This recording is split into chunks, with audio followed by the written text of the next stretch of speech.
arratsaldeon dan hori, ongi etorri eta eskerrik asko gaur arratsaldean gurekin bat egiteagatik. Lujo bat da areto honetan, aspaldiko partez, areto honetan berriz ere biltzea eta inbeste jenderekin eta inbeste interes erakustea. Ongi etorri bai hemen zaudeten hori eta baita streaming bidez jarraitzen gaituzuen guztiei. Irati gurasoekin Euskal Herrira ekimenak bildu gaitu gaur hemen eta, bueno, ekimen honi esker ezagutuko dugu zer dan etako preso baten seme alaba izatea. Vamos a conocer de cerca qué supone ser hija de un preso de ETA. A día de hoy ponemos lo primero unos cuantos datos encima de la mesa. Son 88 niños y niñas de la mochila a los que cada mes les toca, como suelen contar ellos en las entrevistas, desdoblarse, muchas veces dejar aparcada su vida aquí en Euskal Herria para visitar a cientos e incluso miles de kilómetros a algunos de sus progenitores. 2 son niñas de menos de 3 años, que ahora mismo están en prisión con su ama, pero a las que este año sacarán de la cárcel y las convertirán en otras 2 niñas a las que les va a tocar cargar con esa mochila. A Irati le queda poco más de una semana para empezar a cargar con esa mochila. Espetxe eredu berrirako aukerei buruz ere hausnartuko dugu gaur hemen, eta nik uste unea ezin aproposagoa dela espetxeen gaineko eskumenaren transferientzia gauzatzear dagoelako. Hoy vamos a poner encima de la mesa propuestas para un nuevo modelo penitenciario y yo creo que la ocasión es tremendamente idónea ahora que estamos en la cuenta atrás para la transferencia de prisiones a Euskadi. Hausnarketarako prest ditugun mahai inguruan Pilar eta Roberto, arratsaldeon, y al otro lado vía internet desde Cataluña tenemos a Javier y a Nuria.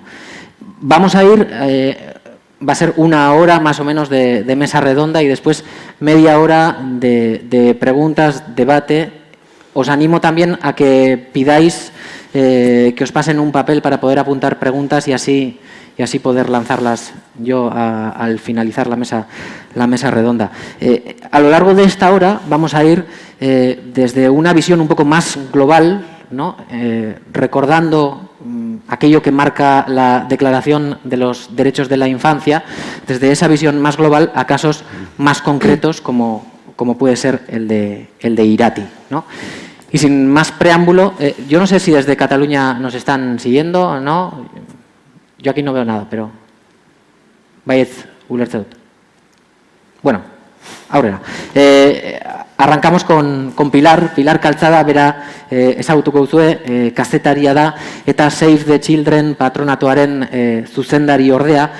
Save the Childrenek 100 urte egin ditu da eta bere sorreratik, bueno, borrokan dabil umeen eskubideak urratu ez daitezen. Pilar, deklarazio bat dago, hay una declaración de los derechos de la infancia que obliga a los poderes públicos a que prime por encima de todo bueno, el interés de ese menor, pero en casos como el de Irati vemos que eso después a la hora de llevarlo a la práctica no se practica, no se aplica. En más de una ocasión te he escuchado cómo nuestra sociedad al final acaba sistemáticamente vulnerando los derechos de la infancia. ¿Nos explicas esa idea? Bai, alaxe da. Arratsaldeon guztioi, eskerrik asko gonbidapenarengatik eta mila esker hemen eta streamingen bitartez gurekin bat egiten ari zareten hori ben efektu ala da, Xavier. 101 urte bete ditu, jadanik gure mugimendu honek, Save the Children mugimenduak, mundu osoan diardu, 118 herrialdetan esku hartze zuzena dugu, eta gure fokoa beti izan da, hasieratik beretik eta eskubideen defentsa. Eta garrantzitsua da hori esatea, behar bada ez da oso mugimendu ezaguna gure artean naiz eta urte asko daramatzagu hemen ere bai, baino eskubideen enfokeak ematen digu gure lanaren ingurunean nolabait esatearren. Euskeraz hasi naiz, eta nahi baldin baduzu euskeraz jarraitu izango dugu, baina lankideek eta maikideek entzuteko, ulertu izateko behar bada gaztelaniara pasako naiz, inportez baizue, barkamen eskatzea izuet aldez aurretik, baina aparteko komplikazioa zan honez gainera itzulpena jartzea. Decía que somos un movimiento internacional y que nuestro foco siempre ha sido la defensa de los derechos de la infancia, y eso que ahora parece evidente y que probablemente no nos lo cuestionamos, al menos, como decía Xavier, en el plano más teórico no siempre ha sido así. De hecho, el motivo de creación de un movimiento internacional como este fue precisamente la defensa de los derechos de los niños y de las niñas en un periodo de guerra, hace ya 101 años, en el que la primera constatación fue decir que todas las guerras y todas las vulneraciones de derechos tienen que ver con la infancia. Aunque nos resulta muy tentador pensar lo contrario, la infancia no nos pertenece. La manera en la que nos referimos a los niños y a las niñas, siempre hablamos de hijo de, hija de, y de alguna manera nuestro marco cultural está muy diseñado en pensar que los niños y las niñas nos pertenecen. Y a veces cuesta entenderlo, pero es muy importante tener en cuenta que desde este enfoque de derechos tenemos que considerar que los niños y las niñas son en sí personas con derechos, no son proyectos de personas que en el futuro tendrán derechos. Desde el momento en el que existen, tienen una serie de derechos que además, como señalabas, están recogidos en la Carta de los Derechos de la Infancia, una carta firmada por la mayoría de los estados, que en principio están comprometidos con lo que ahí se declara. Aun siendo hijos, hijas de, son sujetos de sus propios derechos y ni tan siquiera ellos mismos pueden renunciar a ellos, ¿vale? Ser hijo o hija no traslada los derechos de los menores a sus progenitores ni a sus familias. Esos derechos les pertenecen. Resulta a veces un poco tentador pensar que son nuestros o que son nuestras. No son proyectos de seres plenos, son ya en sí mismos seres plenos. Y es muy importante que tengamos esto en cuenta porque creemos que esto cambia la mirada a la hora de analizar la situación de vulnerabilidad de los derechos de la infancia en cualquier lugar del mundo y también en el caso que estamos analizando. Ser menores de edad no significa que son menores en derechos. La Declaración de los Derechos de la Infancia no es una adenda, no es algo que está fuera del contexto de los derechos humanos. Cuando hablamos de los derechos de la infancia estamos hablando de los derechos humanos. Por lo tanto, ¿por qué hablamos de los derechos de la infancia si podemos suponer que están contemplados en los derechos humanos? Porque la infancia necesita una protección especial. Son menores, tienen un camino que recorrer y en eso necesitan el acompañamiento de un marco de derechos específico, no porque estén fuera del marco de los derechos humanos. Son, precisamente porque necesitan esta protección, personas especialmente vulnerables. Y todos los estados dicen que, en efecto, requieren cuidados especiales y una protección cualificada. Podemos ahondar en esta declaración, pero yo creo que la parte más singular es el artículo que pone, como indicaba Xavier, por encima de cualquier otra consideración, lo que se denomina el bien superior del menor. Ese es el principio guía. ¿Qué es el bien superior para el menor? Es cierto que en cualquier aplicación vamos a encontrar conflicto de derechos. Todos los estados que han firmado la Carta de los Derechos de la Infancia aceptan que cuando ocurra este conflicto de derechos va a primar el bien superior del menor. Sobra decir que esto rara vez ocurre. Además, este no es el único derecho que esta declaración otorga a los niños y a las niñas. No discriminación, mismos derechos para todos y para todas, como decía, el interés superior del niño, niña o adolescente, en cualquier decisión, ley o política que pueda afectarle, hay que tener en cuenta qué es lo mejor para el menor, ¿vale? Derecho a la vida, a la supervivencia y al desarrollo, que debe estar garantizado por el Estado, proporcionando para ello todo lo que el menor o la menor necesite. Y el derecho a la participación y al respeto de su opinión. Todos los niños y niñas tienen derecho a que se les escuche, a que se les pregunte y a que se les tenga en cuenta en todas las situaciones que afectan a su supervivencia, desarrollo y al derecho pleno y al despliegue pleno de sus derechos. Y además es muy importante tener en cuenta que esta declaración, es un hecho muy singular, no establece una jerarquía de derechos. No hay derechos más importantes que otros. El derecho a ser escuchado es tan importante como el derecho a la supervivencia y el derecho al resto de derechos que se describen. Pues bien, en efecto, esta declaración obliga a todos los agentes públicos a velar por su cumplimiento y además indica que tienen que velar por este cumplimiento en todos los países y en toda la cadena de protección de la infancia. Esto, que está aceptado, implica cambiar radicalmente la mirada sobre muchas situaciones y en concreto sobre la situación de los niños, niñas y adolescentes cuyos progenitores están en situación de prisión. La premisa principal debería ser, siempre que sea acorde con el bienestar integral y el interés superior de este menor, los niños y las niñas tienen derecho a la vida familiar, deben estar con sus progenitores. He empezado esta frase diciendo que siempre que sea acorde con su bienestar integral, porque también hay una creencia bastante extendida en la sociedad que la familia siempre es el entorno mejor para los menores. Hay muchas situaciones en las que la familia no es el mejor entorno para garantizar los derechos de los niños y de las niñas. Y es, por ejemplo, un caso muy concreto que siempre analizamos en situaciones en las que los hogares se han dado situaciones de violencia contra las mujeres. El pensar que la familia es siempre el espacio de mayor protección para la infancia es también una de las cuestiones que no está bien resuelta a la hora de aplicar esta declaración. En cualquier caso, siempre que sea acorde con su bienestar, los niños y las niñas tienen derecho a disfrutar de la vida familiar, de estar con sus progenitores y en el contexto penitenciario, siempre haciendo la evaluación del interés superior del menor, hay que priorizar las medidas alternativas al ingreso en prisión. Todo esto está escrito. Todo esto que en muchísimas ocasiones no se cumple y queda en papel mojado, está escrito y acordado por todos los agentes que deben participar en la cadena de custodia de estos derechos.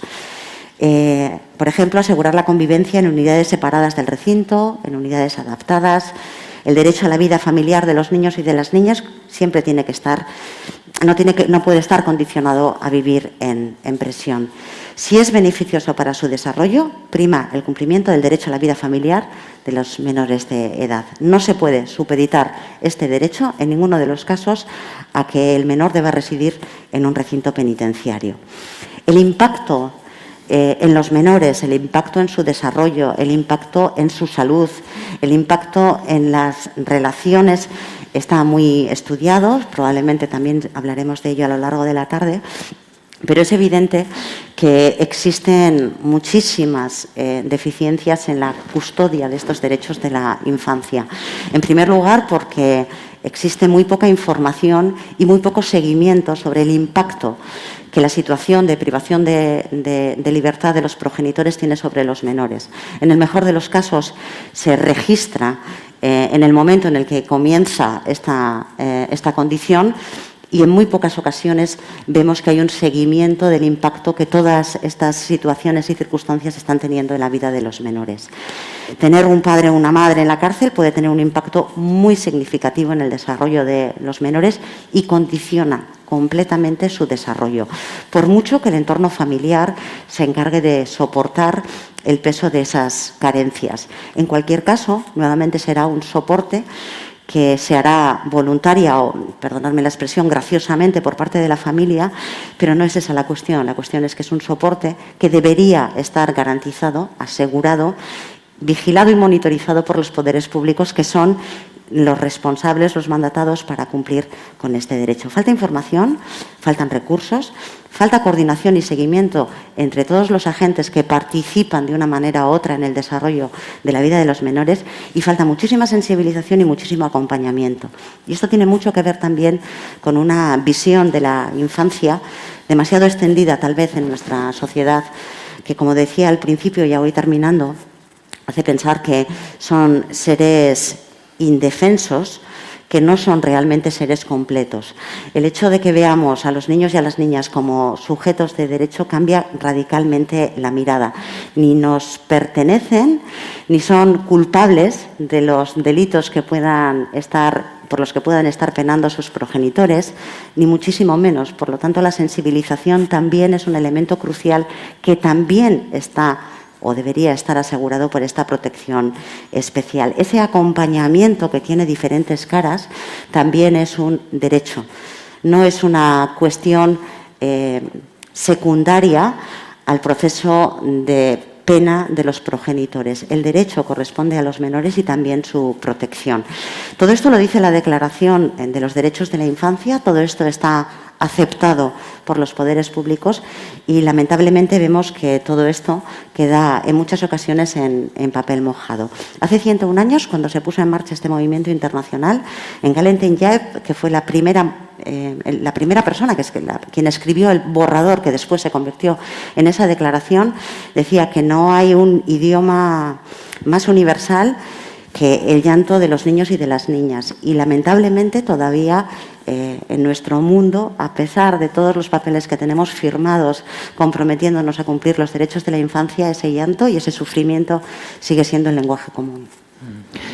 Al escuchar a Pilar hablar de ese impacto, es que recasco Pilar, de ese impacto que los niños tengan, las niñas tengan a sus progenitores en prisión, me ha venido enseguida Gari a la cabeza. Lo conocimos en el programa que hacemos en ETV1, en Uranditan, a Gari, al que recuerdo yendo de habitación en habitación de su casa con sus aitites, enseñándonos fotos de cuando vivía en prisión. Y nos enseñaba con una sonrisa de oreja a oreja, porque Gari, si es algo, es una sonrisa. Con una sonrisa de oreja a oreja, mirar, esa es la celda en la que viví mis 3 primeros años, ahí es donde, pues viví esos años en la cárcel con mi ama. Sonreía hasta que lo sentamos en la silla para empezar con la entrevista. Y fue sentarlo en la silla, Gari zenmu zaude. Y Gari se echó a llorar. Fue impresionante para todo el equipo. Hubo un silencio en el que dijimos, ¡puf! Y al oírte hablar de ese impacto, ¿no? Me he acordado, sin más.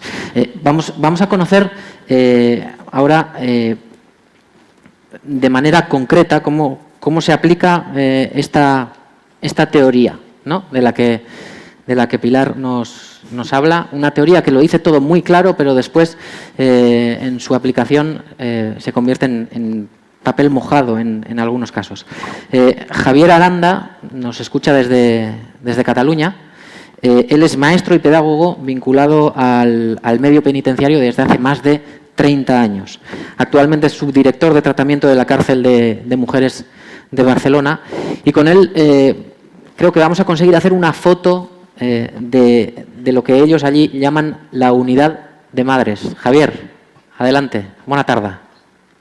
Hola, buena tarde. Hola, buena tarde. Buenas tardes a todas y a todos. Primero de todo, quería agradeceros la invitación para poder compartir unos minutos con vosotros. Y como tú bien has dicho, os daré unas 4 pinceladas muy cortas en relación concretamente a nuestro centro penitenciario de mujeres de Barcelona y concretamente de la unidad de madres. Dentro del centro tenemos este departamento de la unidad de madres y creo que es básico destacar 2 aspectos de la unidad de madres. Y es la intención de velar por una buena convivencia de ellas y entre ellas y sus niños, y el potenciar el tema de la gestión y de la participación en el buen funcionamiento de la unidad. Para ello, a nosotros nos sirve como camino de ruta, modelo de participación y convivencia que es el de Justícia de Cataluña nos marcan las líneas de trabajo en todos los centros de Cataluña.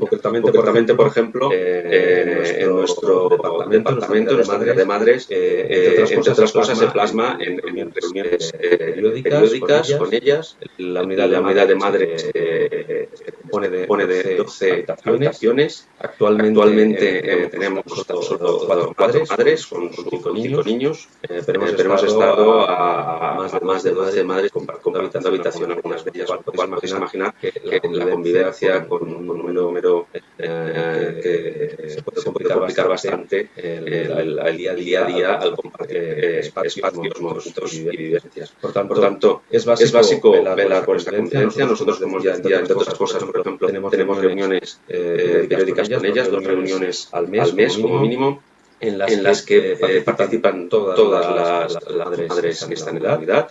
Nos sentamos con ellas, participan todos los profesionales vinculados a la unidad, el psicólogo, la trabajadora social, el funcionario, y siempre participamos la directora del centro y yo como directora de tratamiento. Estas reuniones se intenta dar una cierta informalidad porque entramos a hablar y nos tomamos un té con ellas, pero siempre se levanta todos los acuerdos que tomamos. Es un espacio en el que permitimos el poder hablar, siempre sentarnos presentándonos cuando hay alguna información nueva y ponemos de manifiesto las cosas que creemos que creen todo ellas que quieren cambiar, modificar o propuestas de introducir nuevas maneras de funcionar. Por otro lado, hay otro aspecto que me gustaría destacar muchísimo, que también tiene mucho que ver con esta convivencia y esta participación e implicación de ellas en su espacio, que es toda la gran participación que tenemos de diferentes colaboradores, entidades y asociaciones externas. Sí que es cierto que con el tema de la pandemia, por desgracia, nos ha bajado. Hemos tenido que en muchos momentos suprimir por completo todas estas entradas y estas participaciones y estamos volviendo un poco a retomarlo a medida que podamos pudiendo. Entre ellas, desde familias de acogida, participación de la Cruz Roja, ludotecas, cuentacuentos, etcétera, etcétera. Sobre todo me gustaría destacar la excelente coordinación que tenemos con la guardería exterior municipal del barrio, en la que nos guardan plazas para poder llevar a nuestros niños y poder matricularlos ya desde principio de curso. Las salidas a las guarderías y recogidas de los niños siempre que es posible a través de 100.2 u otras maneras lo facilitamos que vaya la madre, sino pues algunas otras entidades. Y sobre todo esa coordinación de reuniones a principio de curso con las madres. Si no pueden salir las madres, pues son las maestras y la directora las que vienen a la unidad a hacer la presentación del curso con ellas, seguimientos a través de fotografías, vídeos, audios, para que verdaderamente puedan hacer ese seguimiento de su niño en esa escuela que en muchas desgracias no pueden llegar a conocerla por dentro. Para ir acabando brevemente, tres momentos y tres sentimientos que creo que son claves en la madre que comparte con su niño esa estancia en un momento de ciudad y libertad. Un primer momento, un primer sentimiento de indecisión. Indecisión porque tiene que tomar una decisión muy importante, que es si quiere que entre el niño con ella o si quiere sacar el niño en algún momento dado. Muchas veces no hay muchas más actividades, pero a veces sí, y es una decisión importante para ella. Porque se plantea si es lo mejor para el niño en ese momento o no. Un segundo momento, un segundo sentimiento, culpa. Claramente, ya no solo la madre que tiene o que comparte su espacio en una unidad de madres, sino cualquier madre que está privada de libertad. Una autoculpa infligida por ella misma, pero por dejar familia y niños en el exterior, al caso, pero también una culpa que le inflige a la familia exterior por haber abandonado al resto de familiares y niños en la calle. Y un tercer momento y un tercer sentimiento. Ansiedad, la ansiedad que genera el estar 24 horas al día, todos los días del año, observada y evaluada con la intención de valorar si eres la madre perfecta. Por tanto, este sentimiento de esa necesidad de muchas veces saber cómo afrontar como madre rayitas del niño, mitas, etcétera, los tienes que hacer porque vas a poder evaluar permanentemente. En estos tres momentos, en estos tres sentimientos, es cuando todavía aún más, si cabe, tenemos que acompañar a la madre en ese recorrido. Y nada más, dar las gracias a todos y dar paso a mi compañera. Muchas gracias. Eskerrik asko, Javier. Y en esos tres momentos que describías, supongo que será más importante todavía la implicación, la participación de las familias y también, otra vez, eso que comentábamos al principio, que prime siempre el derecho de esas hijas y de esos hijos. Nuria Pujol ha liderado proyectos centrados precisamente en eso. Es trabajadora social de la cárcel de Brians. Nuria, este mismo verano creo que habéis intentado que niñas y niños pasasen el mayor tiempo posible con sus padres presos. Cuéntanos cómo ha ido la experiencia y creo que tienes incluso un vídeo para mostrarnos. Bueno, tengo un vídeo, tengo un power. Supongo que me lo pondrán ahora. Vemos ahora el vídeo, si te parece. Ah, vale. Está saliendo el sol, parece el paraíso. Dame un abrazo, amor. Hoy tengo compromisos con Jaume y su sonrisa, Tira y su sonrisa, Elena y su sonrisa, Farda y su sonrisa, mamá y su sonrisa, Facto y su sonrisa, Kiara y su sonrisa, Jordi y su sonrisa, con mis queridos Mishima, Ramir, papá, Jenna, Mapi, Tati. Bueno, tenemos una cosa en común y es que nosotros, sí, amamos la sorpresa, no importa el formato, excusas por paisajes, son cómplices abstractos. Yo prendo esta llama, resbalo por tus cascos, no sé por cuánto tiempo, si sé que soy de agrado, también yo soy devoto de esta sensación. Este mi homenaje, esta mi aportación, de chico compré discos, historias de sucesos, soy plancho ya los míos, no muero en el intento, y lo intento porque siento que cuento con expertos capaces de cagarla y reírse en el intento. No nos menospreciemos, no nos menospreciemos, no nos menospreciemos, no nos menospreciemos, y lo intento porque siento que cuento con expertos capaces de cagarla y reírse en el intento. No nos menospreciemos, no nos menospreciemos, no nos menospreciemos, no nos menospreciemos, no nos menospreciemos.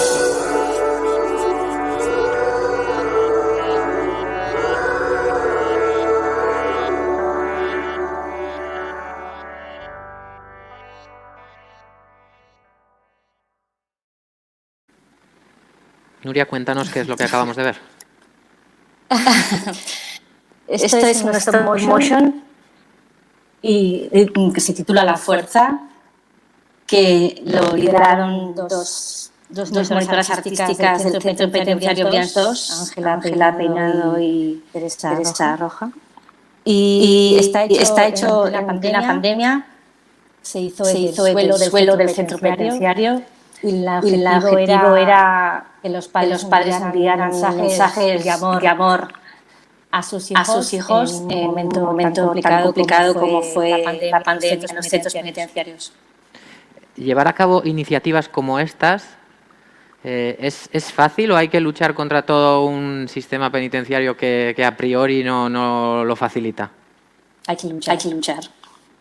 Picar piedra. Mucho. De hecho, bueno, nosotros somos un grupo de responsabilidad parental. Nos llamamos así. De hecho, en Centro Penitenciario Brians 2, en el 2016, cuando se implantó el modelo de participación y convivencia, pues estableció como instrumento de participación los grupos de gestión. Y nosotros queremos este grupo de gestión por varias sinergias. La primera era porque era una demanda de las propias personas internas, que son padres y que quieren, en la medida de lo posible, ejercer el rol de padre.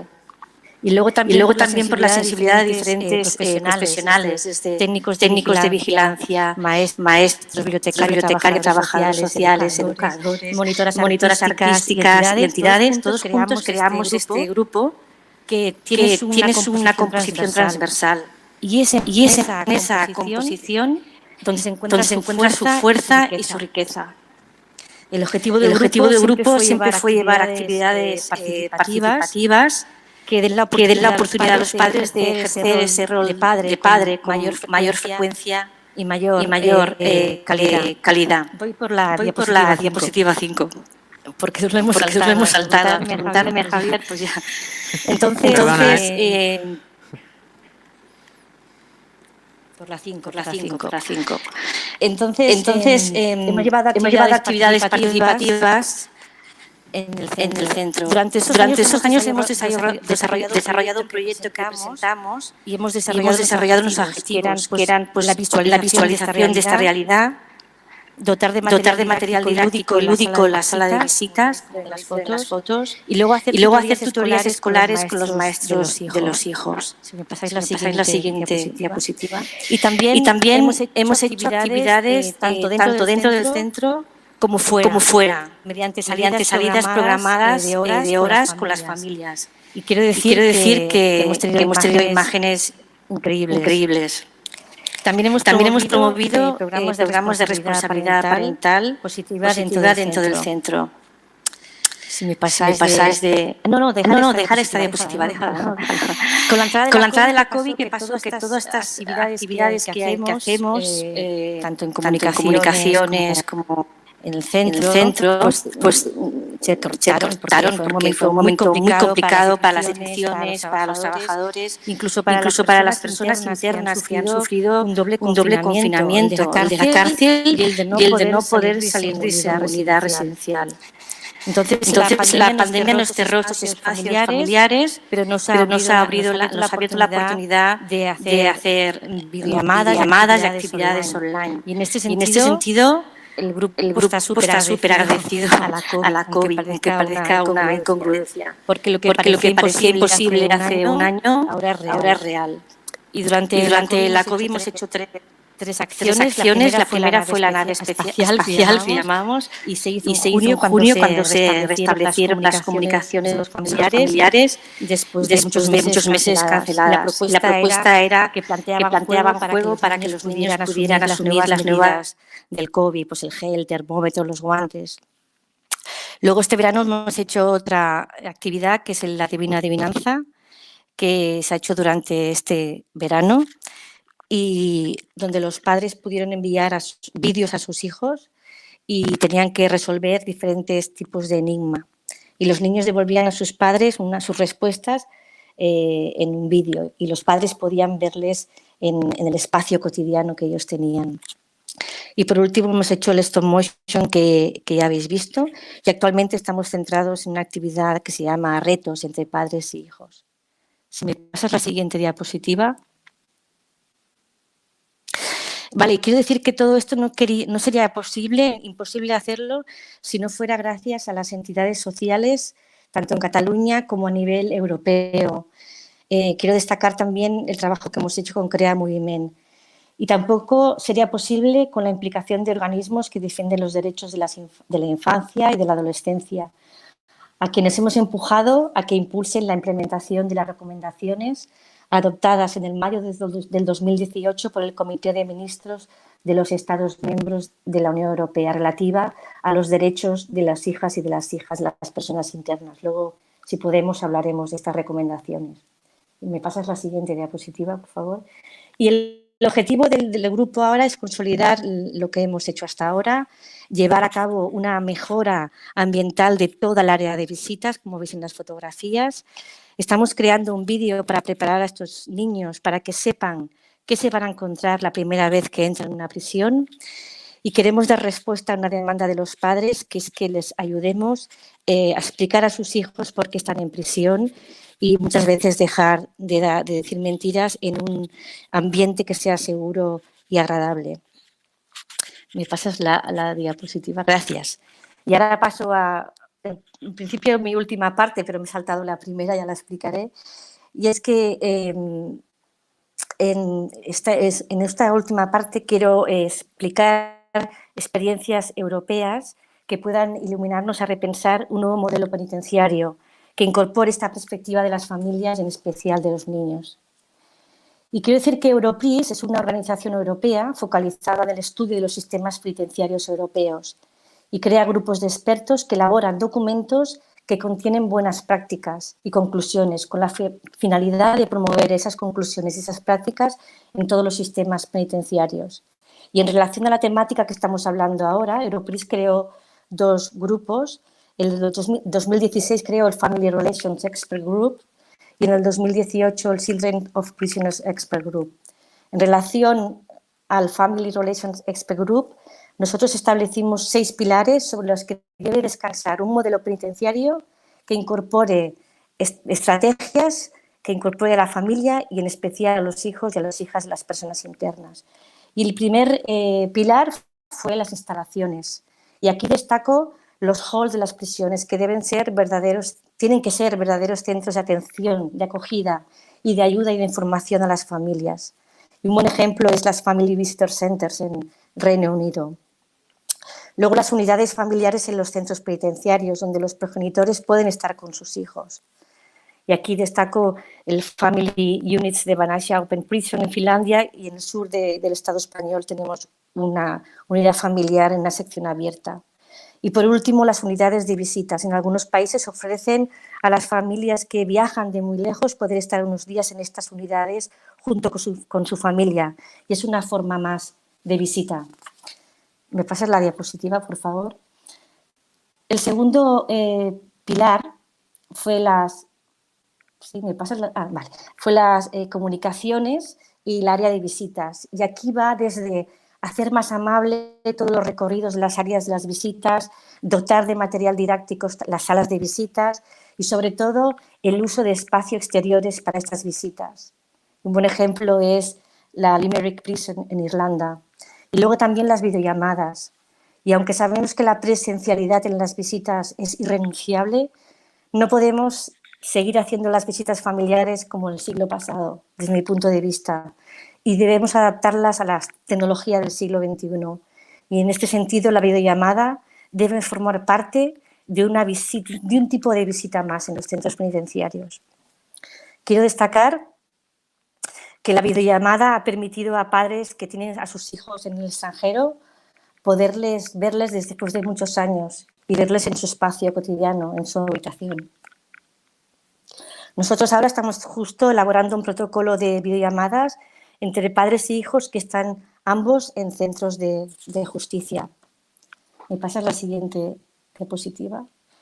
El tercer pilar fue los programas especializados, los programas de parentalidad positiva, y un buen ejemplo son los que se imparten en los Países Bajos, donde las personas internas, junto con sus parejas e incluso con los hijos, dentro de los centros penitenciarios pueden revisar su organización familiar y las dinámicas en un ambiente hogareño, tal como vemos en las fotografías.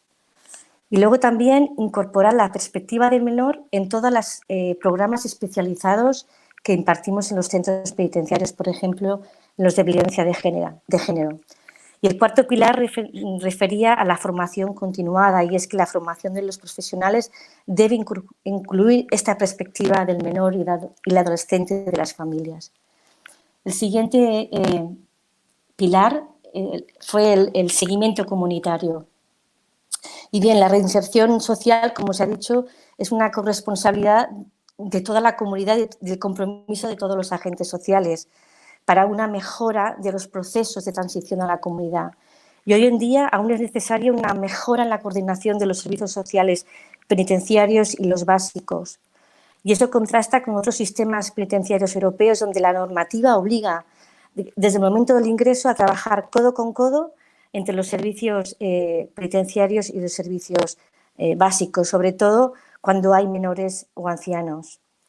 Y luego también la creación de una figura de referente del centro que llamamos, que en el caso que hablamos ahora pues sería el referente del menor, que es una medida organizativa que sabemos que mejora muchísimo la coordinación entre el centro penitenciario y los servicios comunitarios. Y el último pilar sería los planes estratégicos de enfoque multiagencia para las familias. En muchos países han diseñado y desarrollado planes estratégicos para las familias que interpelan globalmente todos los ámbitos del sistema judicial, desde la forma de detención hasta más allá de la libertad definitiva. Identifica quién hace qué, cuándo y cómo. El modelo escocés es un buen modelo. Me pasas la diapositiva. Y por último, el Europris creó el grupo del Children of Prisoners Expert Group, que lleva desde el 2018 estudiando cómo aplicar estas recomendaciones que hizo el Comité de Ministros de los Estados miembros de la Unión Europea, y está a punto de publicar su trabajo. Ellos han clasificado estas recomendaciones en 4 áreas, que es el equilibrio entre el marco de seguridad de un centro penitenciario y los derechos del menor, luego la relación con las entidades sociales, la participación y el compromiso de las familias y, sobre todo, tener en cuenta la voz del menor. Y luego han realizado una guía que corresponde a una buena práctica con cada artículo de las recomendaciones. Y han tratado de dar ejemplo de cómo llevar recopilación de datos. Y con esto, digamos, bueno, he hecho aquí una serie de links que creo que pueden interesar.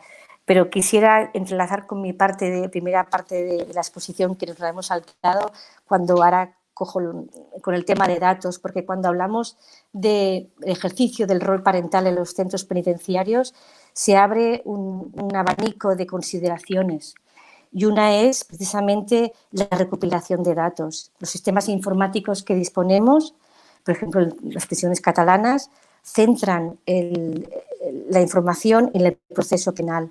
Y, por ejemplo, nosotros no sabemos cuántos niños y niñas en Cataluña tienen su padre en prisión, ni qué edades tienen. Y esto hay que decir que es un déficit de muchos países, no solo a nivel de Cataluña o de otros países. Y también otra consideración es que el ejercicio, o sea, los sistemas penitenciarios se han centrado en identificar, en intervenir, evaluar y minimizar los factores criminológicos que han llevado a esa persona a cometer un delito. Y así debe ser. Pero no han considerado suficiente, desde mi punto de vista, que el ejercicio de la responsabilidad parental es un factor protector importante siempre que las relaciones sean saludables. Y se ha visto el tema de la responsabilidad parental o el ejercicio de la responsabilidad parental como algo añadido, algo complementario, ¿no? Entonces tenemos unos niños que, como ha dicho Pilar, pues generan sentimiento de culpa, vergüenza, tienen menos apoyo económico, muchas veces pues asumen responsabilidades no ajustadas a su edad, lo que llamamos young carers, ¿no? Y se trata de menores con unas necesidades derivadas de la ausencia de este rol parental, y que estas necesidades deben ser atendidas y que a menudo pasan desapercibidas tanto por las políticas sociales como penitenciarias y en la propia sociedad. Son niños lo que llamamos invisibles, ¿no? Y yo la pregunta que me hago muchas veces es: ¿tenemos servicios de atención a menores y adolescentes preparados para atender estas necesidades específicas? ¿O quién repara el dolor de un menor que ha visto la detención de su padre o de su madre? Y luego, para terminar, quisiera decir que muchas veces hablamos de familias, pero en un centro penitenciario como Brians 2 lo que nos encontramos son familias formadas por mujeres. Mujeres que de una hora para otra pasan a ser mujeres, o sea, familias monoparentales, muchas de ellas sin esa consideración, y con muchos problemas sociales y muchos problemas económicos, y con hijos a cargo muchas veces. Y las familias digamos, desempeñan en el proceso penitenciario un papel crucial, porque proporcionan apoyo emocional, apoyo económico, acompañamiento. Y a pesar de ese papel crucial, el marco jurídico que rodea la práctica penitenciaria rara vez las menciona. Y cuando lo hace para describirlas como sujetos en relación con la regulación de los derechos de las personas que están cumpliendo una pena privativa de libertad. Pero quiero decir que en los centros penitenciarios de Cataluña el modelo de participación y convivencia nos ha ofrecido experiencias únicas, me atrevería a decir, de participación de las familias. Pero eso daría para otro debate, para otra charla. Muchas gracias. Eskerrik asko.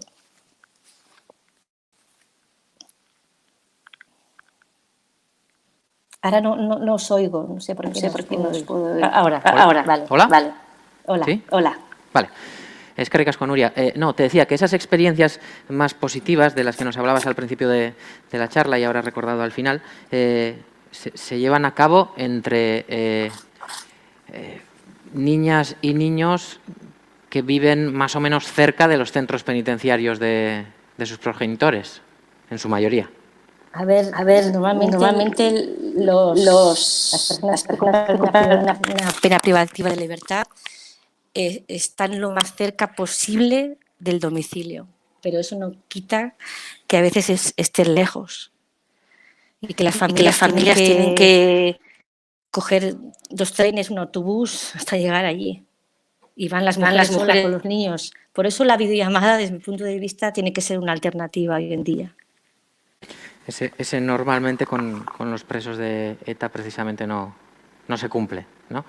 Vamos a ir ahora a casos más cercanos, orain gertuagoko kasuetara gatoz, Arartekoaren bulegotik bizitako esperientziekin.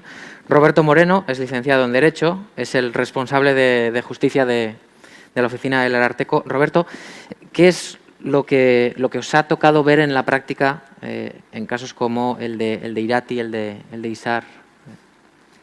Bueno, arratsaldeon, berez nik gustorago egoten naz euskaraz, baina lehen pilik komenta dauen lez, hau eztabaida bultzatzeko bebai eta gure kidekaz erdaraz egingot esposizioa. Primero, voy a hablar de mi experiencia, tanto en la oficina del Ararteko y también anteriormente. Sí que quería dar las gracias al movimiento Irati Gurasoekin Euskal Herrira, en nombre del Ararteko, por la invitación y por la oportunidad de poder haber trabajado desde el año pasado juntos. Creo que el Ararteko tiene que acompañar a los movimientos sociales que buscan la defensa de los derechos humanos y creo que es fundamental este trabajo conjunto. Quiero dar las gracias también a mi compañera, que está con mis 2 hijos, que es mi primera experiencia. Fundamental es que soy aita de Luken Yekain, de 16 años. Igual hasta me están viendo por ordenador, que estarán flipando. Entonces, dar las gracias porque muchas veces es gracias a esta corresponsabilidad que podemos hacer estas cosas, ¿no? Y luego yo siempre llevo 25 años hablando de las personas presas y me siento bastante impostor, ¿no? Y porque he visitado mucho las prisiones, pero yo nunca he estado en la cárcel, ¿no? Y creo que hay que buscar espacios para dar voz a las personas que han estado en prisión y a los presos y las presas, ¿no? Y creo que en este caso también espacios para las niñas y los niños, ¿no? Que creo que son los que más tienen que decir de lo que supone, ¿no? Y creo que el movimiento de los niños de la mochila, las niñas y los niños de la mochila, creo que es un movimiento que tiene un valor añadido, que es dar esa voz, ¿no? Luego, sí que quería decir que la situación con la pandemia, ¿no? de las personas en prisión está siendo súper grave en cuanto a vulneración de derechos humanos, ¿no? Y especialmente para las niñas y niños en prisión, que han estado meses y en la mayoría de las cárceles del Estado español ahora mismo están suspendidas las visitas y las comunicaciones, ¿no? Estuvieron durante 3 meses el año pasado con todo lo que eso supone, las direcciones de los 3 centros penitenciarios de Euskadi con los que hemos estado en contacto en la oficina del Ararteko han querido destacar que es algo que quiero traer aquí, que las personas presas, contra todos los estigmas que se tienen, han sido unas personas responsables como ciudadanos, que han sido los primeros que han recortado sus derechos ya recortados para que la pandemia no haya entrado a las cárceles, ¿no? Pero siempre son las personas presas y sus familiares, y en este caso las niñas y niños, los que sufren más recortes para esto. Y desde aquí también hacer el llamamiento a que son 1000 y pico presos los que hay en las cárceles de Euskadi ahora mismo, y parece que se va a empezar con la vacunación, ahora que se ha acabado con las residencias de los trabajadores de prisión, y nadie ha previsto que se vaya a vacunar a las personas presas, que son las que tienen mayor vulnerabilidad por las múltiples patologías que padecen, ¿no? Entonces, sí que creo que bueno, pues recordar cuando estábamos en marzo metidos en casa como sociedad, qué era, ¿no? Estar, cuando la gente dice que la privación de libertad no es tan grave, pues lo hemos vivido un poquito como sociedad, ¿no? Yo siempre decía que tendríamos que estar todos una temporada en prisión como sociedad. Entonces, bueno, pues que entendamos la situación que están pasando las personas presas y sus familiares, y en este caso mucho más grave las niñas y niños, ¿no? Luego mi experiencia viene de hace 25 años, ya voy teniendo una edad, La foto, por cierto, que han robado de internet es de hace 10 años, que ya me han vacilado. Bueno, pues es un nombre ficticio, pero yo conocí pues a un Gary, ¿no? A una persona, yo estaba militando en una asociación en pro de los derechos de las personas presas y bueno, pues una madre que iba a cumplir, entonces se podían estar hasta los 6 años los críos, y una mamá de la asociación en la que estamos lo acogió, porque con las presas sociales lo viven como una pérdida definitiva. Han roto los lazos familiares, hay un sentimiento de culpabilidad, no hay el apoyo social que hay en movimientos como con los presos de motivación política, que es ejemplar en ese sentido, y lo viven como que pierden a sus críos, ¿no? Y una mamá de esa asociación lo acogió. Entonces, yo con 20 años, Aitorchu, que es el nombre ficticio, claro, estaba todo el rato encima mío, porque no había visto chicos durante 6 años, porque en la cárcel en la que estaba las funcionarias eran mujeres. Y es solo un ejemplo para entender el trauma que tiene que ser para esos niños y esas niñas el haber pasado sus primeros años de vida en la cárcel, ¿no? Y la vulneración que eso supone para esos niños. Esta es la primera diapositiva. Vale. Voy a dar 3 pinceladas, no quiero entrar en la parte jurídica. Un poco cuál es la situación actual, legal y real, tanto en Euskadi como en el Estado español. Problemas y oportunidades de cara a la transferencia de prisiones, porque está a las puertas y todavía no sabemos exactamente qué modelo va a haber. Y desde el punto de vista del Ararteko, ¿qué proponemos? Desde el Ararteko la experiencia, que también muy brevemente ha sido el trabajar con familiares y amigos y estos movimientos como el Dirati Guraso aquí en Euskal Herria, para intentar, no tenemos competencia en materia de prisiones, menos aún con las personas presas que están fuera del Estado, pero en la función de promoción de los derechos humanos se hacen gestiones informales y de buena voluntad directamente con la Secretaría General de Instituciones Penitenciarias y con las autoridades que se permite de forma discreta para intentar precisamente velar por los derechos primero de los menores y pues solicitar el acercamiento y bueno, pues a veces tenemos mayor o menor éxito. Últimamente sí que se está atendiendo más a los casos y creo que pues también es una labor importante y que el Ararteko siempre la ha destacado y se ha implicado y creo que es fundamental, aunque haya que hacer este tipo de gestiones con discreción por la falta de competencia que tenemos, pero bueno, creo que siempre hay que intentar ir más allá desde la oficina del Ararteko, ¿vale? La situación legal se ha explicado aquí un poco. El artículo es una regulación que las niñas y niños son más objeto de regulación que sujetos de derechos. Entonces, el único artículo de la Ley Orgánica Penitenciaria, que es del 79 y que fue muy progresista en su día, la primera ley orgánica aprobada en democracia en el Estado español, pues antes era hasta los 6 años, hasta el 96, y es ese artículo que pueden estar hasta los 3 años. Y luego en el reglamento penitenciario se regulan las unidades dependientes y las unidades de madres, ¿vale? Que luego haremos referencia, pero algunas han comentado los catalanes. Creo que el marco que nosotros trabajamos desde el Ararteko es el de la recomendación que también ha comentado la compañera catalana del Consejo de Europa. Mira, muy bien, he puesto 2019 y es 2018. Sobre niñas con padres encarcelados. ¿Por qué? Porque la visión que hace es justo la contraria, es las niñas y niños como sujetos de derechos.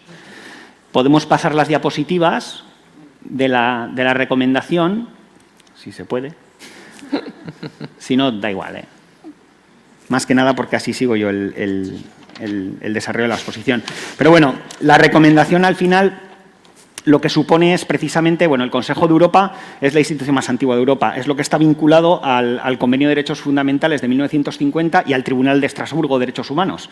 Entonces, el único país de Europa que no está es Bielorrusia y creo que es importante porque, aunque no es derecho positivo que sea obligatorio para los Estados, las recomendaciones en materia de derechos humanos suponen la visión a futuro hacia dónde tendrían que ir las legislaciones de los Estados para incorporar los derechos y ser la avanzadilla. Por eso, aunque la quiero pasar rápidamente, sí que es importante porque es cuando nosotros hacemos estas gestiones de buena voluntad en favor de las niñas y niños cuyos padres están encarcelados, el marco que utilizamos de derechos humanos es el de esta recomendación, ¿vale? Porque convierte a las niñas y a los niños en sujetos de derechos y creo que es importante reclamar a los Estados pues esa invisibilidad que hablaba Pili ese incumplimiento que hacen de derechos, el marco en el que hay que mirar creo que es el europeo y el internacional, con la Convención de los Derechos del Niño y demás, pero creo que este es muy claro, es una recomendación exacta y hacia ahí tendríamos que ir, a incorporar. Si se cumple todo lo que dice esa recomendación, iríamos hacia la línea que no fuera puntual los casos como Cataluña, sino que fuera la generalidad, porque se priorizaría el interés del menor y de los niños, ¿vale? Podéis pasar la recomendación para que la vaya leyendo la gente, pero yo voy hablando de la realidad en Euskadi y en el Estado español. El número de mujeres, podéis pasar, está también. Es un poco el número de mujeres en prisión. Se ha duplicado en Europa Occidental y en España encima es de los países que hay más alta tasa de encarcelamiento de mujeres, digo porque va vinculado a los niños y niños. Y en Euskadi además es todavía más alta. Los espacios penitenciarios que pueden albergar madres con sus hijos e hijas dentro son estos 4. Módulos de madres dentro de prisiones femeninas, que hasta hace unos años era lo que era más habitual. Módulos de madres dentro de grandes prisiones mixtas, que es lo que ahora se está incorporando, que hay 3, que están en Valencia, que es Picassent, en Sevilla, Alcalá de Guadaira, y en Madrid, que es Aranjuez. En estas permiten, que sí que es un avance, esa corresponsabilidad de la que hablaban también en Cataluña, para que hay módulos de hombres en el que está el padre y entonces una vez al mes pueden hacer visitas con las hijas e hijos que están conviviendo en el módulo de mujeres con la madre, ¿vale? Entonces permite esto, pero estamos dentro de un recinto penitenciario, dentro del aislamiento, dentro de todas las dificultades que supone, ¿vale? Las unidades dependientes, claro, la cuestión es que es solo para personas que están en régimen de tercer grado. Para mí es lo ideal. Lo que habría que hacer no solamente es adelantar la edad de que los menores tengan que estar en prisión, que se hizo de 6 a 3 años, sino adelantar la salida de los padres. Y creo que el ejemplo son las unidades dependientes, que son pisos que están en la comunidad. Y que Cataluña sí que ha avanzado en esto y que en el Estado español, que yo sepa, hay muy poquitas. Y al final son pisos y que es el modelo que creo que para las personas que están en tercer grado, que es el último grado de cumplimiento de la condena, luego hablaré de las dificultades de esto, pues el que se debería extender. Es decir, que haya pisos donde los padres puedan convivir con sus hijos en libertad, porque se prima el interés del menor. Y luego es interesante el tema de las unidades externas de madres, que se han creado 3 en el Estado español en los últimos años y se ha desarrollado mucho. Ha hablado el compañero catalán del 100.2. El 100.2, que ahora suena mucho con los presos catalanes, es la posibilidad de acceder a vida de régimen de tercer grado a presos que están clasificados en segundo grado y que, por tanto, no han cumplido todavía las 3/4 partes de la condena y demás. ¿Cuándo? Pues cuando se vincula a su proceso de reinserción, ¿no? Y se vincula a ese proceso de reinserción porque tienen lazos familiares fuera y porque tienen lazos laborales o tienen posibilidad de reinsertarse fuera. Entonces, las unidades externas de madres están vinculadas a los centros de inserción social, que son los establecimientos penitenciarios pensados para cuando la gente tiene que empezar a reinsertarse y a salir de prisión. Ahí iremos yendo a los problemas en Euskadi, pero que no existe ni un centro de inserción social. Entonces, el primer problema que vamos a tener es de infraestructuras penitenciarias, ¿vale? Y luego quería hablar también, en la recomendación, que se me ha olvidado, hablar del elemento de reinserción de primer orden, que es para las personas presas el mantenimiento de los lazos familiares y con los hijos. O sea, además de que es un derecho de las niñas y los niños, también en un proceso de reinserción es fundamental, ¿vale? Y que hay 1,5 millones presos en Europa y unos 2 millones de niñas y niños con los padres encarcelados, de los que no hay ni datos, como ha dicho la compañera catalana. Vale. En Euskadi, ¿qué tenemos? Zaballa, Martutene y Basauri. Hay unas 100 mujeres presas que están en Zaballa y Martutene, casi todas en Zaballa, que hay 2 módulos, uno de respeto, que se organizan ellas, y otro más complicado. Hay otras 40 más o menos fuera de Euskadi, de todo tipo, de motivación política y presos sociales y demás. No hay módulo de madres, no hay unidades externas, no hay CIS, ni hay unidades dependientes, con lo cual todo está por hacer, ¿vale? Eso es algunos de los grandes problemas.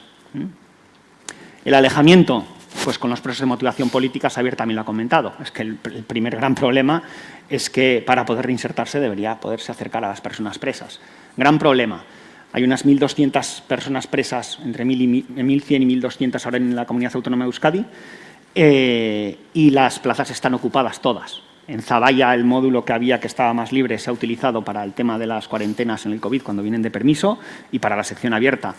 No hay plazas, se va a asumir la competencia. Hasta 2023 no han anunciado que se abre Zubieta, que pasamos de unas 200 plazas a 500, tampoco pasamos a... y ahí sí va a haber un CIS. ¿Y qué va a pasar con todas esas personas presas que cuando se asuma la competencia tienen derecho a pedir el acercamiento aquí? Pero no va a haber plazas para que vengan. Mucho menos si no hay unidades, si no hay un módulo de madres con hijos, si no hay unidades dependientes y si no se empieza a hacer una planificación de infraestructuras para que haya las plazas suficientes para que las personas presas puedan venir. Hay unas 700 personas presas sociales, además de los presos de motivación política, que por su proceso de reinserción penitenciaria deberían estar en Euskadi y ahora mismo está la cosa que les acercan como a los presos que se está logrando acercar ahora, a Logroño, a Burgos, al Dueso, que es un alivio ya para las familias, pero hay muchísimos pues en Zuera, en Dueñas, y creo que ese es el primer problema que hay que solventar con la competencia, ¿vale? Luego, el tema de la ley de cumplimiento íntegro de penas con los presos de motivación política. Es decir, cosas como las unidades dependientes para que sean pisos en la comunidad para madres es cuando tengan el tercer grado. Los presos, como en el caso de los padres de Irati, que han sido condenados después del 2003 con la ley de cumplimiento íntegro de penas, que además para modificarse, al ser una ley orgánica, tres cuartas partes, no sé si es 3/4 o aquí está Yone, o 3/5 de la Cámara, para que la modifican las mayorías que tiene que haber en el Estado español para que esto se cambie, y esto es una barbaridad. Es decir, hasta que no pasan 20 años no pueden acceder al tercer grado. Y ni un permiso ordinario hasta que pasen 12 años. ¿Dónde quedan los derechos de las niñas y los niños? Incluso aunque se les logremos acercar y se creen plazas aquí y se hagan unas unidades externas en los CIS. Lo que he dicho de la falta de infraestructuras, seguro que ya me he ido de tiempo, por supuesto. La falta de implicación institucional.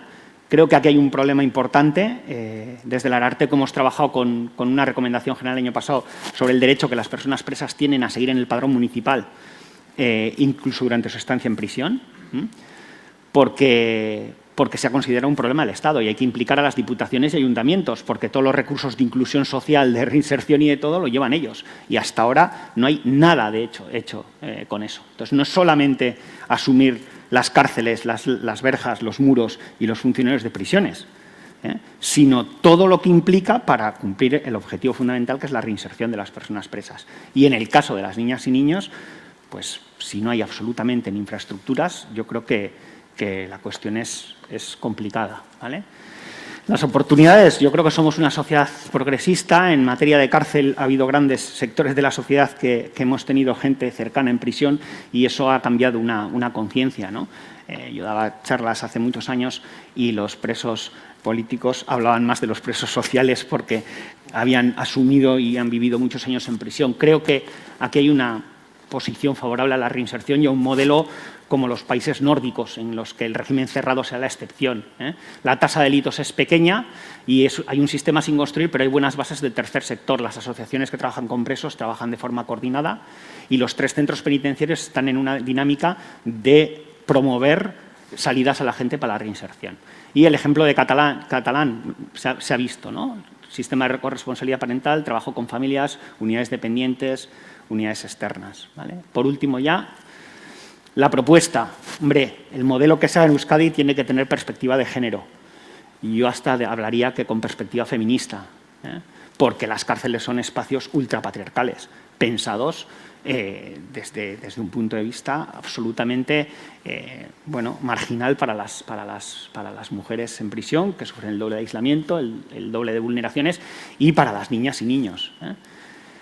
Hay la necesidad de vertebrar un sistema con los servicios sociales, con el sistema de reinserción en medio abierto, que debe crearse con la competencia. No hay nada creado para la reinserción en medio abierto, todo lo que hablamos de los centros de inserción social, todo el tercer grado. Y ya propuestas muy concretas desde el Ararteko. Creo que habría que abrir ya y construir o adecuar uno de los módulos que haya para madres en Zaballa, para poder acercar y para que las niñas y niños, sean de presos de motivación política o sociales, que tengan hijos en prisión, puedan estar aquí. Creo que tendría que haber 2 centros de inserción social, uno en Vizcaya y otro en Guipúzcoa, con unidades externas para madres, orientadas a la comunidad, se les escolariza, hacen la vida fuera, y todo lo que hemos visto en las unidades en Europa para que las visitas sean con contacto directo, para que estén pensadas desde el punto de vista de las niñas y de los niños, para que se les pueda escuchar. Y luego unidades dependientes en las 3 capitales como mínimo. Tendría que haber pisos en la comunidad para cuando salen en tercer grado. Lo que hay que hacer es sacar a esos niños de prisión. Y luego, por último, programas de mediación familiar. Creo que la justicia restaurativa es algo que también tiene que entrar a las prisiones de forma más clara para poder, esos vínculos que se rompen tanto y que es tan difícil mantener, pues trabajar para que se mantengan las relaciones entre las hijas e hijos. Eskerrik asko, perdón por haberme pasado, que siempre me pasa, eta galderarik badeko zue edo dana dalakoa, horretarako nire meila. Vale? Eskerrik asko. Bueno, eskerrik asko, Roberto. Oain, debatea luzatuko dugu pixka bat, ez dakit erdiak arte daukagula esan diate, baina alba da. Eta gogoratu, nahi baldin baduzue galderaren bat pasatu, hortik dabiz, boligrafo eta paperakin, eta zuen esku jartze ditugu. Roberto, no sé si os consta desde la oficina del Ararteko que se esté trabajando para hacer frente a esa falta de recursos que describías, ¿no? Que atiendan a los derechos de estas niñas y estos niños. Hombre, yo he entrado al Ararteko en 2019, he estado 11 años de responsable en el Departamento de Justicia del Gobierno vasco y por lo menos el trabajo que se hizo de crear unas líneas estratégicas y crear las bases de un modelo penitenciario que tuviese en cuenta todas estas cosas, que es una base teórica, ha sido asumida por el Departamento. Ahora, en cuanto a la gestión de qué se está negociando la competencia y si se están teniendo en cuenta todas estas variables, pues yo creo que no, ¿no? Y a mí me preocupa sobre todo la parte inmediata, si ni siquiera se ha puesto sobre la mesa el vacunar de COVID a las personas presas, que ya que vas a hacer el dispositivo para los trabajadores penitenciarios. Entonces, me preocupa que no haya un debate social, que creo que esto es un buen punto para solicitarlo, para empezar a poner encima de la mesa todas estas cosas, ¿no? Porque la competencia parece que es algo inmediato. Entonces, habrá que construirlo entre todas y todos. Nuria nos decía que para poner en práctica toda esa participación familiar y para atender más a los derechos de estas niñas, de estos niños, hay que luchar y luchar. Si hablas con ellas o con ellos en las entrevistas, lo primero que te trasladan es que el sistema penitenciario me está castigando a mí también. ¿Es eso, desde vuestra experiencia, creéis que es algo que ha buscado expresamente el sistema penitenciario con presos de ETA? Hombre, creo que es bastante claro el hecho de la política de dispersión y alejamiento, que era el objetivo fundamental que se tenía más allá de cualquier tipo de tratamiento penitenciario, ¿no? Porque no solamente es toda la cuestión de las hijas e hijos que han sido olvidados, igual que las familias y que han sido castigados por ese alejamiento, esos desplazamientos, ¿no? Creo que toda la parte de acceso a una progresión penitenciaria adecuada. Es decir, ha sido el aislamiento dentro de la cárcel y dentro de la cárcel. Y las mujeres presas de motivación política, y estoy viendo aquí a gente que ha estado en módulos sola y durante tiempo, pues ha sido muchísimo más grave. Afortunadamente, por lo menos desde que estoy en el Ararteko, siempre en defensa de los derechos humanos, cuando estamos interviniendo últimamente, pues estamos viendo que se está atendiendo a muchos acercamientos. Creo que llegan muy tarde, pero bueno, bienvenido sea, y creo que nuestra labor desde el Ararteko siempre tiene que ir ahí con un enfoque de derechos humanos, ¿no? Y sin poner apellidos a las personas presas. Los ponen otros. Nuria, Javier, también podéis participar, ¿eh? No sé cómo lo veis desde Cataluña, si esto es un doble castigo que se ha impuesto a esas niñas y esos niños.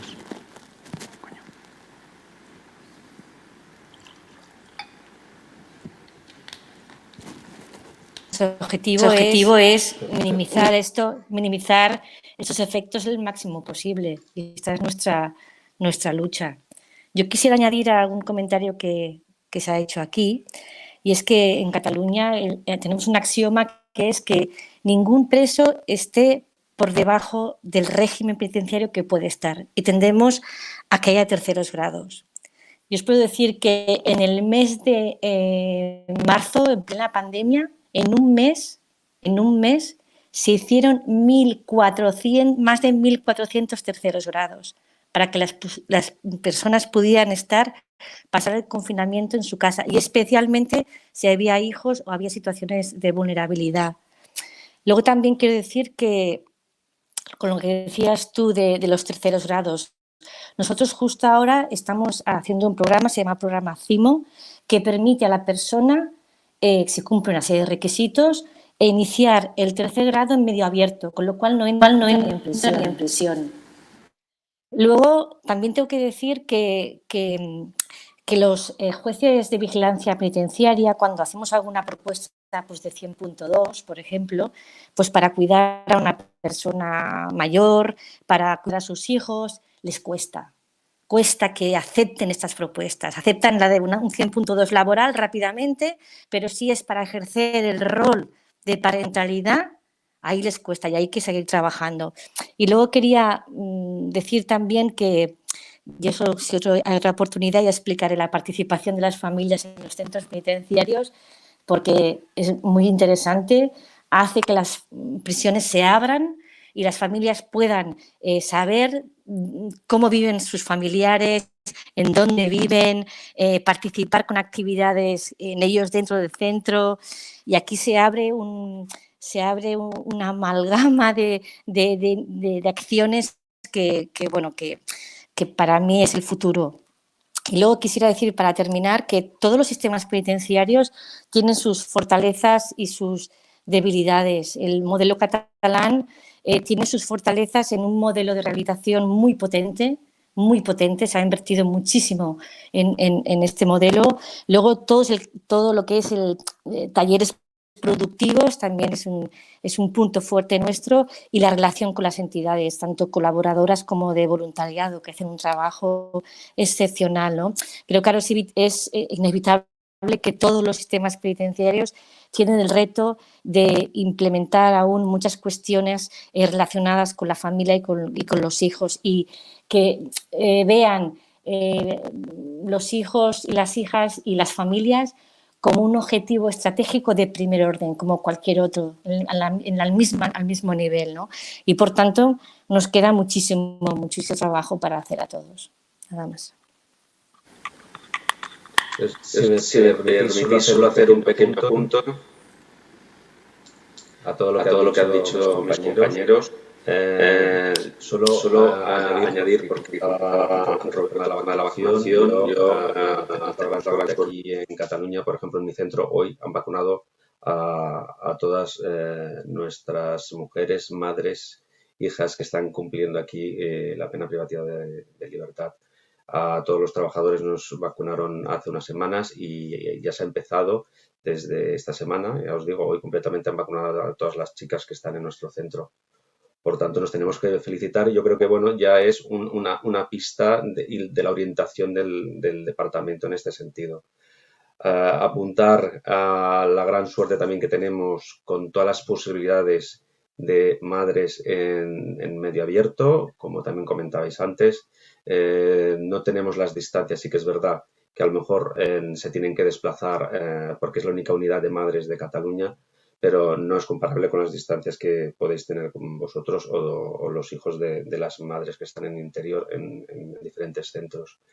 Y la gran suerte, como os decía, de poder disponer pues, de unidades dependientes vinculadas a medio abierto y de todo ese sistema, toda esa red social de soporte que quizás nosotros como un centro en plena Barcelona todavía nos es más fácil disponer.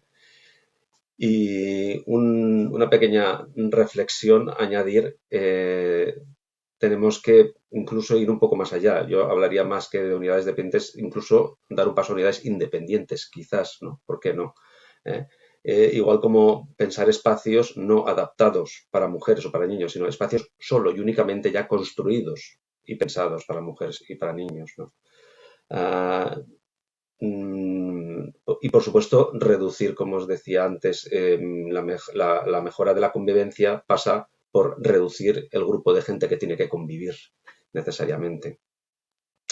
Y por último, una última reflexión, y es que quizás nos tendríamos que pensar que pueden haber y existen nuevas alternativas a la pena de prisión para aquellas madres y padres que tienen que entrar en prisión. En el público contamos con Mayalen. Su pareja está en prisión desde el año 2008. Tienen una hija de 3 años, si no me equivoco, y esperan una segunda hija, Sorionak.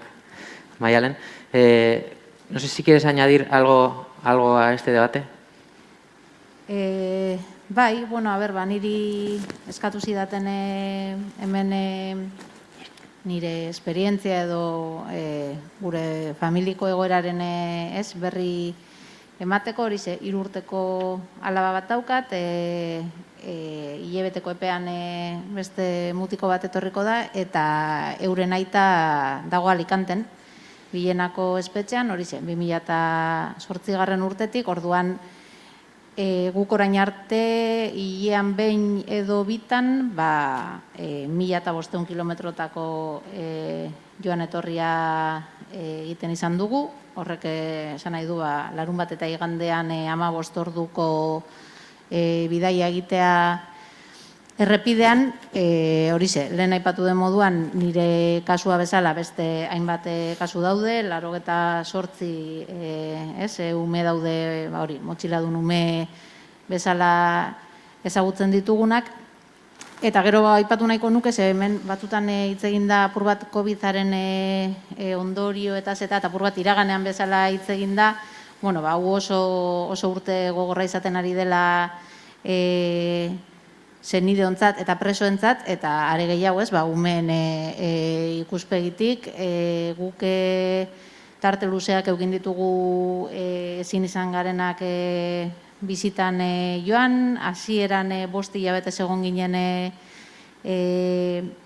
bizik gabe, gero udaren ostean ere beste 2 hilabete inguru ametxek ezin izan du aita ikusi, eta orain ere abendutik aurrez aurrekorik gabe gaude, eta ezagutzen ditut kasu asko, askoz aurrez aurreko eta bizita gutxiago eukin dituztenak. Uste dut ume batzuk daudela urte osoan zehar ezin izan dutenak barruan dagon aita edo ama presoa ikusi. Eta gero ere, ardura, zelako ardurarekin bizi izan dugun, barruko egoera, pandemia egoera honetan, inkluso euren osasun egoeragatik ere, ardura puntu batekin, Bilenan gure kasuan, azken aldian positibo pilo bat egon dira, kasu positibo pilo bat egon dira presoen artean, horrek suposatzen duen tensioarekin, eta ziurgabetasun horrekin, baina nik batez be aipatu nahiko nuke COVID-ak zelan, niri behintzat gogorren egin zaidana izan da, azkenean zuk, naiz eta miseria bat izan, ian behin eukitzea, alabak harremana bere aitarekin, rutina horretan sartzen zara, binkulo hori sortzen duzu eta elikatzen duzu, eta horretan ze eragin eukin dezakeen olako garai batek, eta gure kasuan hori askotan galdetzen zuen umeak, baina noiz joango gara aita ikustera, eta ez jakitea zer erantzun, ezta? COVID-arekin kalean bezala neurri batzuk igual hartu behar izan dira, baina nik uste dut argi dagoela espetxeetan neurri horietaz gain erabili dela aitzaki bezala ere bai, leku askotan ondino mugat oztopo gehiago jartzeko, eta kasu honetan umeen harremanari dagokionez beraien gurasoekin ere bai. Eta gero horretaz aparte aipatu nahiko nuke hor bukaeran agertu den lege hori ere, gure kasuan ere nire bikotea 7/2003 legearen eraginpean dago, horrek suposatzen du 40 urteko espetxe zigor efektibo bat ia, azkenean onura penitentziarioak eta lortzea oso zaila eta oso urrun, eta azkenean hori da bizi osoko kartzela zigor bat praktikan, eta orduan horrek hori ulertzea oso zaila da edozein seniderentzat, edozein lagunentzat, baina iruditzen zait, ume baten ikuspegitik ere ezinezkoa dela, ez? Osea, guri nik beti pentsatu izan dut umeari gezurrik ezin zaiola esan, egia azaldu behar zaiola, are gehiago, ez? Bere aitaren egoeraren inguruan eta hori dana, baina zelan azaltzen diozu ume bati, galdetzen dizuna noiz aterako da aita kalera edo noiz etorriko da etxera edo 40 urteko perspektiba hori, ez? Osea, nik uste dut hori 3 urteko ume baten buruan ezin dela sartu eta orduan, gu ibiltzen gara, horixe, ez, denbora asko falta da, baina ikusiko dugu, ez dakiz zer, ez? Osea, apur bat olako zerak egiten, ez? Baina uste dut, ondo etorriak dira dauden mugimendu edo dauden hurbilketa horiek eta lehenengo pausu bezala dispertsioarekin amaitzea ezinbestekoa da, baina argi dago hor ezin dela ezer gelditu, ez? Nik neuk argi daukat nire umeen aitak etxean egon beharko lukela eta hori da nire naia eta nire iritzia, baina ulertzen baldin bada tartean beste fase batzuk, beste ez, bitarteko pauso batzuk egon behar direla, egon daitezela, baina olako salbuespen legediekin eta uste dut ezinbestekoa dela aliketaringen amaitzea, bestela, horrez dago bergizarteratzerik, ez beste hainbeste hitz polit eta potolo, ezinezko izango da.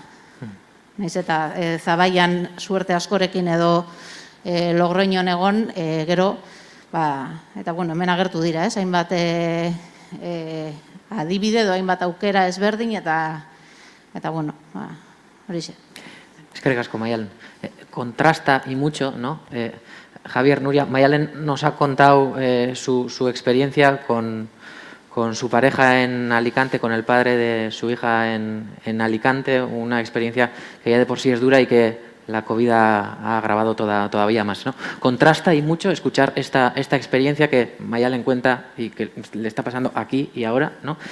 Y entre tanto escuchar pues iniciativas o no sé, escucharte desde la oficina del Ararteko hablar de en una futura competencia de prisiones transferida, deberíamos estar pensando en pisos en cada una de las capitales de Euskadi, ¿no? No sé hasta qué punto la conciencia social en torno a los derechos de estas niñas, de estos niños, está remando a favor.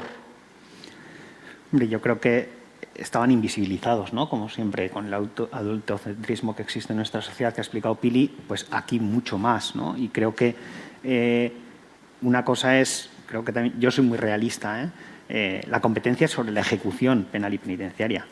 Entonces, mientras la legislación española, y mira, eso, hablando hace poco con los compañeros catalanes, ellos echaban en falta que se hubiera moderado el cuántas plazas más tienes que hacer o que le siguieran para el cupo, ¿no? Y con todo lo que están discutiendo, porque si se modifican las leyes españolas, que en los últimos 20 años ha sido un punitivismo absoluto y con la barbaridad, pues hasta de la prisión permanente revisable después de la de 2013. O sea, todavía 40 años y no poder tener ni un beneficio hasta que hayas cumplido, si tienes 200 y pico años, no de los 40, sino, o sea, cada vez con ese panorama legislativo es una realidad que va a seguir ahí. Por eso yo he dicho, mientras no se modifique eso en el Estado español hay realidades. Entonces, ¿qué se puede hacer? Pues con la competencia que es de ejecución y que no puedes ni cambiar la ley penitenciaria ni el reglamento, y esas son las posibilidades de ahí, que por eso yo quería explicar la realidad.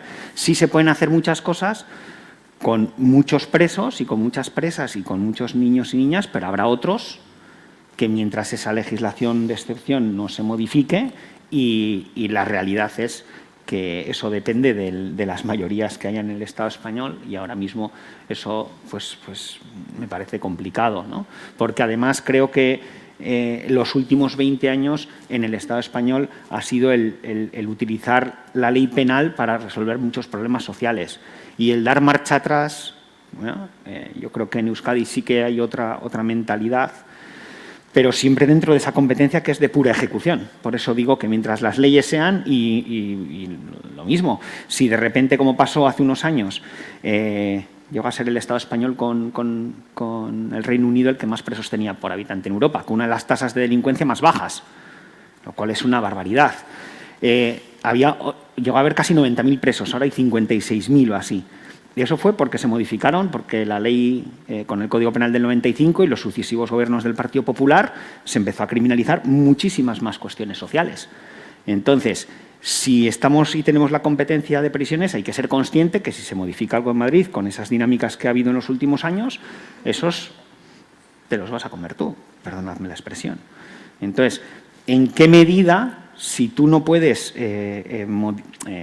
atender a la legislación del Estado, el ejecutar la competencia, pues nos va a permitir, creo que se pueden hacer muchísimas cosas, porque la ley permite hacer muchas cosas, pero habrá muchas otras que no, y creo que eso hay que ser consciente para, desde esta sociedad, empezar a intentar, yo creo que crear un modelo es eso, ¿no? Es ir más allá incluso de lo que puedes ejecutar con la competencia. Tendría que ser un modelo de política penal y penitenciaria basado, pues en eso, en que el régimen cerrado fuera la excepción, pero lo que hay en el Estado español ahora mismo no lo es. Creo que también has apuntado algunas otras medidas que también has apuntado, ¿no? Que es la implicación de otras instituciones en un soporte social, en un soporte comunitario, etcétera, etcétera. Completamente de acuerdo que hecha la ley, hecha la trampa, y otorgada la transferencia cuando viene con el encargo de gestionar una situación claramente basada en el punitivismo más absoluto, pero además con un componente de ejemplarización en otras cuestiones, pues evidentemente la aplicación que va a haber sobre ello va a ser costosa. En cualquier caso, la implicación de otras instituciones, y preguntaba Xavier hasta qué punto la vulneración de los derechos de los menores puede servir como aliciente, ¿no? o como elemento, pues yo creo que es muy importante. Primero porque la situación y la vulneración de los derechos de las y los menores es absolutamente invisible. Y yo diría que, salvo en el caso de los niños y las niñas de las personas presas de motivación política, el resto ni existen. Y esta es una cuestión realmente importante. Aportabas, ¿no? Decías, 2 millones y pico de niños y niñas cada día viven en la situación de que sus padres o sus madres están en la prisión en Europa.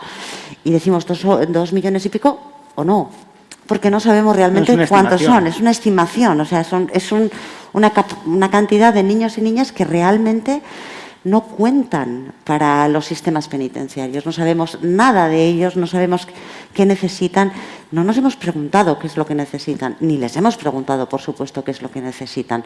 Por lo tanto, están en una situación, primero, de vulnerabilidad y de falta de respeto a su propio derecho, pero además en una situación invisibilizada. Por lo tanto, poner la mirada sobre esta situación yo creo que puede ayudar a repensar, no sé si el modelo, pero al menos sí las herramientas que, dentro de lo estricto y de lo rígido que pueda ser la aplicación de esta ley, por mucho que tengamos la competencia, algunas de las herramientas que puedan ser posibles. Yo creo que hay que tener mucha confianza en al menos una aproximación diferencial desde el respeto y la protección de los menores. Yo creo que desde ahí cabe la posibilidad de empujar la puesta en marcha de otras medidas. Y creo que es no solamente porque sea beneficioso, sino porque la situación a la que están sometidas no es justa. Y no digo justa en términos solo morales, digo también que no se ajusta a justicia, ¿no?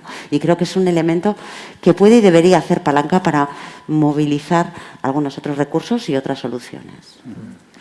Nos dejan hasta -4. Una pregunta que nos hacen desde el público. ¿Es un derecho del niño saber desde pequeño por qué está su ama o su aita en la cárcel? ¿Cómo puede afectarles a largo plazo no haberles dicho la verdad a los pequeños? Es un derecho, es su derecho. Su derecho es estar informado, a tener opinión y a ser escuchado. Dicho lo cual, todos los derechos se modulan. También tienen derecho a saber qué ocurre el 24 de diciembre por las noches en nuestras casas si no le ponemos nombre. No sé si hay algún menor por aquí, porque sin gafas no veo y no quiero contar qué es lo que ocurre los 24 de diciembre y tienen derecho a saberlo. Pero sabemos gestionar que la información y que su derecho se modula. Creo que hay tantas situaciones y tantas circunstancias diferentes que no cabe dar una solución única, salvo, y vuelvo a repetir el mantra, el bien superior del menor. Y ese me parece que es el criterio que deben seguir. Por supuesto que si tiene derecho a saber, esa pregunta no aplica lo mismo a un familiar, a su padre o a su madre, que a un sistema de protección, que es de lo que estamos hablando aquí. A modo de conclusión, si os parece, ¿hay alguna esperanza para ver pronto a Irati con sus padres en Euskal Herria? Yo creo que está en manos de la sociedad, ¿no?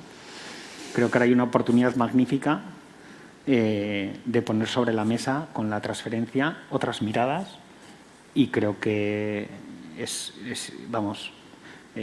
fundamental que los derechos de las niñas y los niños sean respetados. Y desde ahí... Ahora es el momento más que nunca para que... Yo creo que, hablando mucho con los catalanes, hay cuestiones en un sistema que o se hacen en un momento fundacional o no se hacen. Pongo simplemente un ejemplo. Si tú montas todo este sistema de reinserción y las personas funcionarias de prisiones, que el 90% son de seguridad, viven, como pasa ahora, en Cantabria, Asturias, Galicia, tenemos que pensar qué funcionarios de prisiones y qué modelo para que no vengan, trabajen 48 horas sin contacto con los presos y se vayan 3 días libres. Eso, por ejemplo, condicionó totalmente el sistema catalán. El meter una mirada de las niñas y los niños desde derechos, cómo se tienen que organizar las actividades dentro de prisión, los tiempos, las visitas, los espacios, para que ese derecho de las niñas y los niños a estar con sus padres se vea realizable. Las propuestas concretas que yo he hecho es, con lo que tenemos ahora mismo hay que pensar ya un módulo de madres. Con lo que tenemos ahora mismo hay que pensar en 2 centros de inserción social, hay que abrir pisos, porque es lo que se puede, pero creo que esa visión tiene que hacerlo primero acercamiento. Si no traes plazas, ¿cómo van a acercar a las personas presas aunque tengan derecho?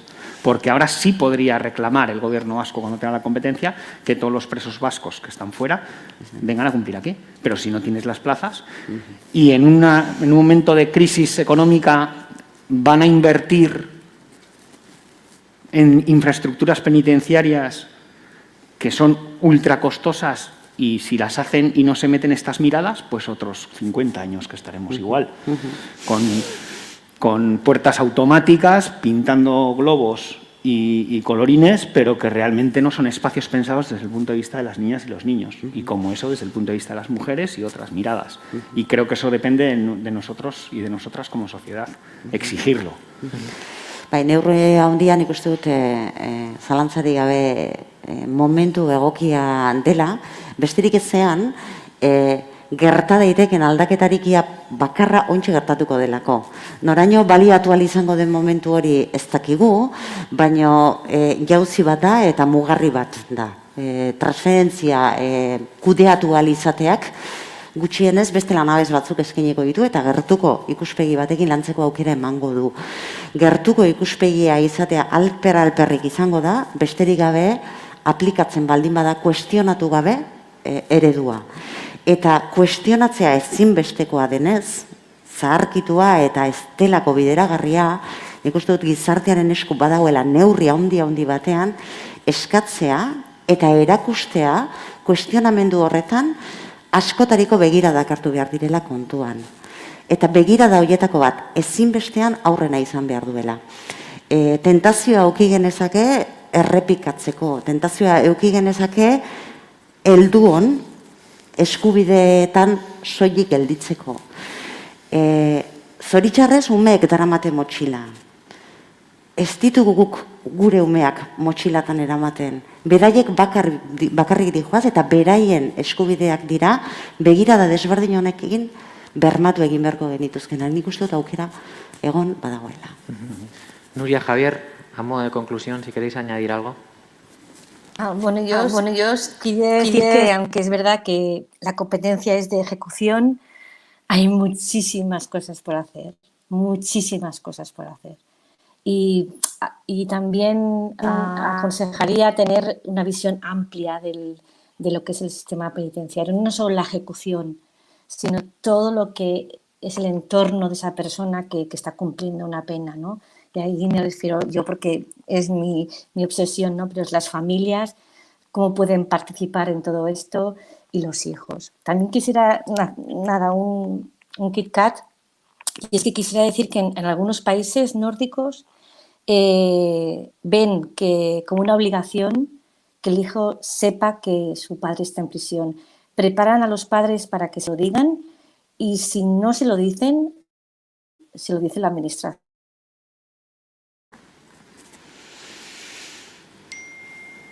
Se ha ido el audio.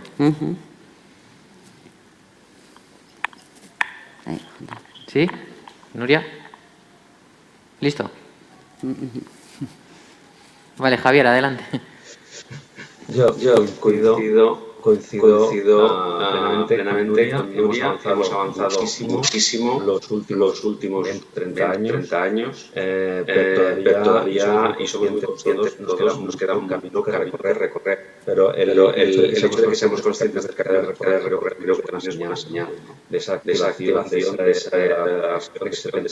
pensar, dar y mirarnos, de ese mirar a compañeros, de esas ganas de hacer y de ese darnos cuenta de los problemas y de temas pendientes que tenemos que resolver.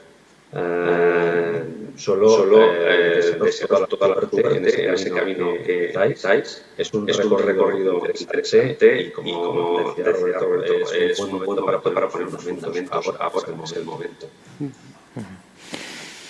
Eskerrik asko Danori, eta hori iritsi bitartean, haur hauen eskubideak kontutan izaten dien bitartean, hor izango dira irati gurasoekin Euskal Herrira bezalako mugimenduak horretarako presionatzen. Mila esker gurekin izateagatik, jarraituko genuke hemen hizketan, baina aretoa guztu behar da. Eskerrik asko Danori. Eskerrik asko.